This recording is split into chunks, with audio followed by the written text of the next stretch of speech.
Hello friends, આજે હું તમારી સાથે શેર કરીશ દિવાળી માટે સ્પેશિયલ એકદમ ક્રિસ્પી અને અંદરથી ખસ્તા એવો નવો નાસ્તો.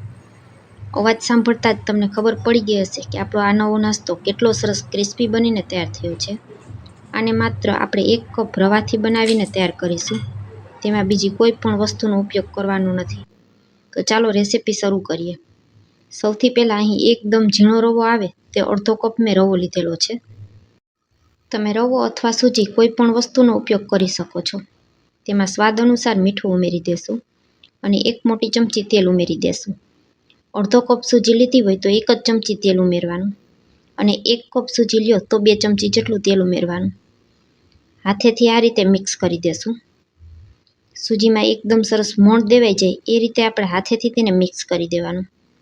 તો તમે જોઈ શકશો હવે લોટમાં એકદમ સરસ બાઇન્ડિંગ આવી ગયું છે. હાથેથી આ રીતે લોટને ભેગો કરીએ તો તેમાં મુઠ્ઠી પડે તેવું મોણ દેવાઈ ગયું છે. હવે તેમાં થોડું થોડું પાણી ઉમેરતા જઈ અને લોટ બાંધી તૈયાર કરી લેશું.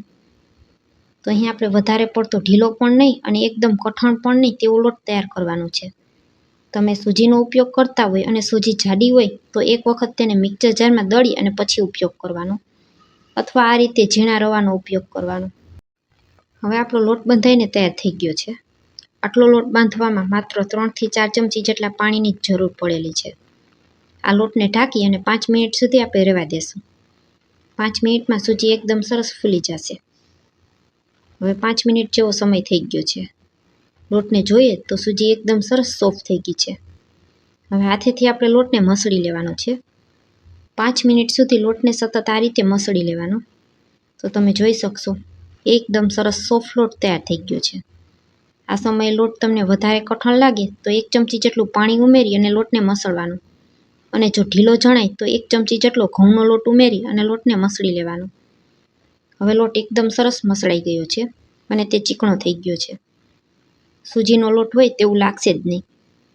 હવે તેને પાટલા ઉપર લઈ અને ફરી પાછો 1 મિનિટ સુધી આ રીતે પીટી લેશું. તો લોટમાં એકદમ સરસ બાઇન્ડિંગ આવી ગયું છે અને લોટ ચીકણો થઈ ગયો છે. જેવો મેંદાનો લોટ હોય તેવો જ આ સૂજીનો લોટ તૈયાર થઈ જશે. હવે લોટને આ રીતે 2 ભાગમાં અલગ કરી દેશું. પાટલા ઉપર એક લુઓ રાખી અને આપણે તેને વણી લેશું. એકદમ સરસ પાટલાના સાઇઝની મોટી રોટલી વણી અને તૈયાર કરવાની છે. થોડો ઘઉંનો કોરો લોટ છાંટી અને રોટલીને વણી લેવાની.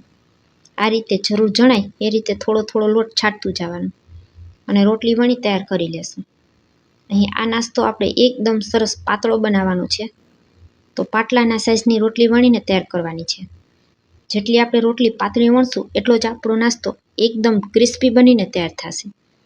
રોટલી તમે સેજ પણ જાડી રાખી દેશો તો નાસ્તો ઠંડો થયા પછી પોચો થઈ જશે. તો આ સ્ટેપને ખાસ ધ્યાન રાખવાનું છે. એકદમ સરસ પાતળી કાગળ જેવી રોટલી વણીને તૈયાર કરવાની. તમે જોઈ શકશો મેં પાટલાના સાઇઝની આ રીતે એકદમ પાતળી રોટલી વણી લીધી છે. નાસ્તાનો શેપ આપવા માટે મારી પાસે આ રીતનો મોલ્ડ છે. આ મોલ્ડ મેં ઓનલાઈન 100 રૂપિયામાં લીધેલા છે. 100 રૂપિયામાં તમને 12 પીસ મળી જાય છે.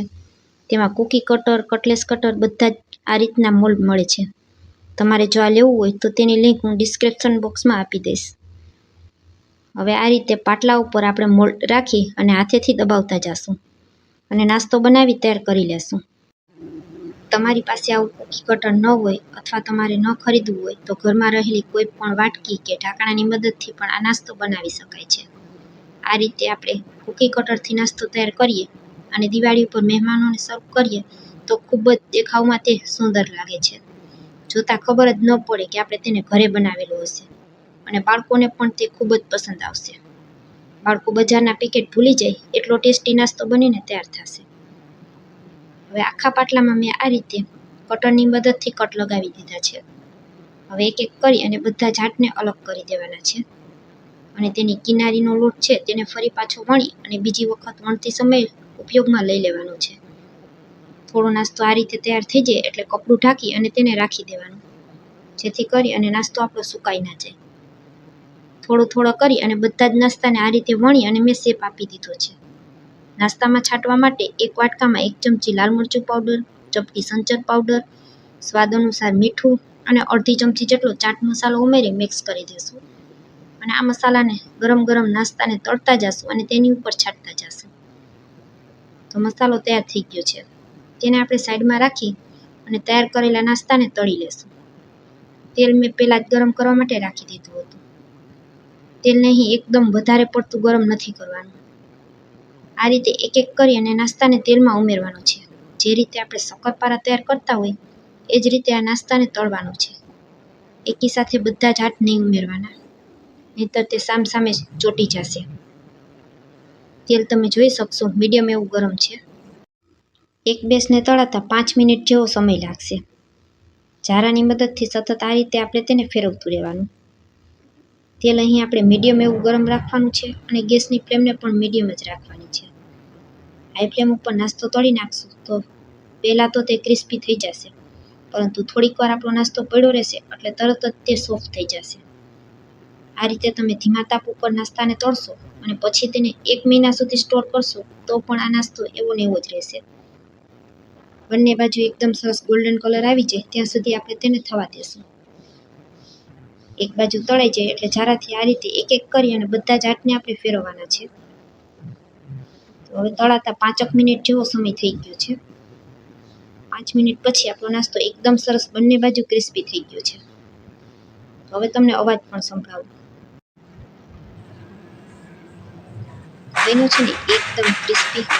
આ નાસ્તાને સ્ટોર કરી અને તમે 1 મહિના સુધી રાખી શકો છો. ચા સાથે ખાવામાં પણ ખૂબ ટેસ્ટી લાગે છે. બાળકોને લંચ બોક્સમાં પણ આપી શકો છો. અને અત્યારે દિવાળી આવી રહી છે તો દિવાળીના સૂકા નાસ્તામાં પણ આપણે તેને બનાવી અને સર્વ કરી શકીએ છીએ. તૈયાર કરેલા નાસ્તા ઉપર આપણે જે પહેલાં બનાવીને મસાલો રાખેલો હતો તેને તરત જ છાંટી દેવાનો. ગરમ ગરમ નાસ્તામાં મસાલો તરત જ સાથે ચોંટી જશે. નાસ્તો ઠંડો ન થાય એ પહેલાં જ મસાલાને છાંટી દેવાનો અને બધું હાથેથી આ રીતે મિક્સ કરી દેશું. તો ફ્રેન્ડ્સ, આજનો વિડીયો પૂરો જોયા પછી તમને જરા પણ પસંદ આવ્યો હોય તો વિડીયોને એક લાઇક કરજો, વધુમાં વધુ લોકો સુધી શેર કરજો અને મારી રેસિપીઓ તમને જોવી ગમતી હોય તો મને સપોર્ટ કરવા બદલ મારી ચેનલને સબસ્ક્રાઈબ કરજો. અને આજની આ રેસિપી તમને કેવી લાગી તે કોમેન્ટમાં જરૂરથી જણાવજો. ફરી મળીશું આવી જ એક નવી રેસિપી સાથે. ત્યાં સુધી સૌને મારા જય માતાજી. Thanks for watching.